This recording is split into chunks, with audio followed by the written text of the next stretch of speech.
자, 이런 가운데 북한이 러시아 파병 사실 지금까지 입 꾹 닫고 전혀 아닌 척하고 계속 버텼는데 결국에는 이 사실을 공식적으로 확인이 됐습니다. 앞서 러시아군이 북한군 참전 사실을 인정을 한 직후에 북한도 이제 인정을 한 건데 러시아를 향한 미국의 종전 압박이 계속되는 상황에서 러시아와 북한, 우리는 혈맹이다 뭐 이런 거를 지금 자랑하는 거죠? 네, 맞습니다. 지난해 10월 달 북한군이 러시아 쿠르스크 지역으로 파병되었다는 그런 언론 보도는 서방 측과 우크라이나 쪽에서 보도가 많이 되었었는데요. 러시아나 북한이 공식적으로 인정한 적은 없습니다. 근데 어제 러시아 총참모장이 푸틴에게 보고하는 과정에서 북한군의 참전을 공식 언급했고 어제 또 북한은 노동당의 당중앙군사위원회가 공식적으로 북한군이 러시아 쿠르스크 지역에 파병되었음을 공식적으로 발표를 했거든요. 네. 아마 쿠르스크 지역에서 러시아 발표에 따르면 그동안 우크라이나에게 점령당했던 땅을 다 회복했다고 발표를 했기 때문에 어떤 우크라이나의 지역에서 전쟁의 한 국면이 정리가 되어서 그런 것들을 대내외에 알리려는 그런 의도가 있는 것으로 보이고 둘째는 러시아하고 북한이 그만큼 더 군사적으로 가까워졌다는 의미를 네. 전 세계에 알리는 그런 의미도 갖는다고 볼 수 있겠습니다. 뭐 본인들이 뒤늦게 인정을 했지만 전 세계가 다 알고 있었죠. 북한군 참전한 것도 알고 있었고 러시아가 인정을 이제서야 한 것이지 전 세계는 알고 있었습니다. 자, 연일 러시아를 향해서 압박 메시지를 내고 있는 트럼프 대통령 지난 주말에요. 프란치스코 교황의 장례 미사에 참석을 했습니다. 그런데 이 자리에서 아주 특이한 장면이 포착이 됐죠. 젤렌스키 대통령과 작은 의자 하나씩 놓고 무릎을 맞대고 짧은 만남을 가졌습니다. 이 두 사람 지난 2월에 백악관에서 파국에 치달은 논쟁을 벌이기도 했었는데 이번에 다시 휴전 문제를 논의를 한 겁니다.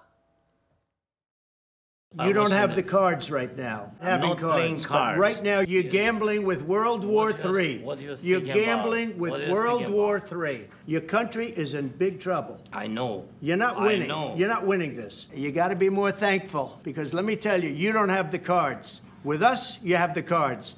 But without us, you don't have any cards. 저렇게 싸웠던 두 사람. 자, 프란치스코 교황은 돌아가시고 나서도 평화를 위해서 이런 좋은 자리를 마련해 준 것 같습니다. 대통령, 젤렌스키 대통령과 트럼프 대통령 저 뒤에 보이는 빨간 의자에 이제 마주 앉아서 이렇게 이야기를 나눕니다. 백악관에서는 아주 그냥 소리를 지르면서 멱살만 앉아봤지 거의 주먹 다짐이었다 싶을 정도였는데 여기서 다시 한번 평화, 협정 내지는 휴전을 논의하고 있겠네요. 네, 트럼프 대통령이 취임하고 난 다음에 이제 전 세계에서 벌어지고 있는 여러 가지 전쟁 지역을 휴전 내지는 정리하겠다고 자신만만하게 언급을 했었는데요.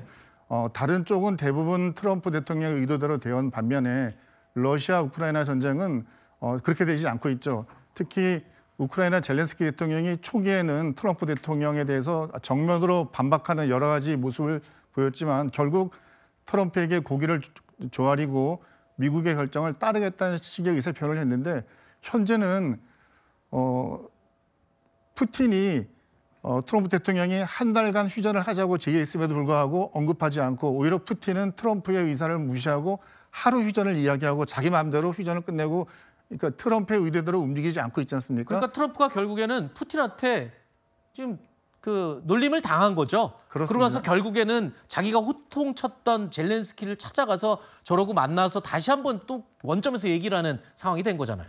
네, 저런 만남을 통해서 아마 트럼프는 무슨 젤렌스키에게 어떤 새로운 제안을 하기보다는 네. 푸틴에게 빨리 트럼프의 제안을 따르지 않으면 나는 젤렌스키와 함께 다른 걸 할 수도 있다라는 러시아에 대해서 빨리 휴전에 임하라는 그런 압박의 메시지라고 보여집니다. 알겠습니다.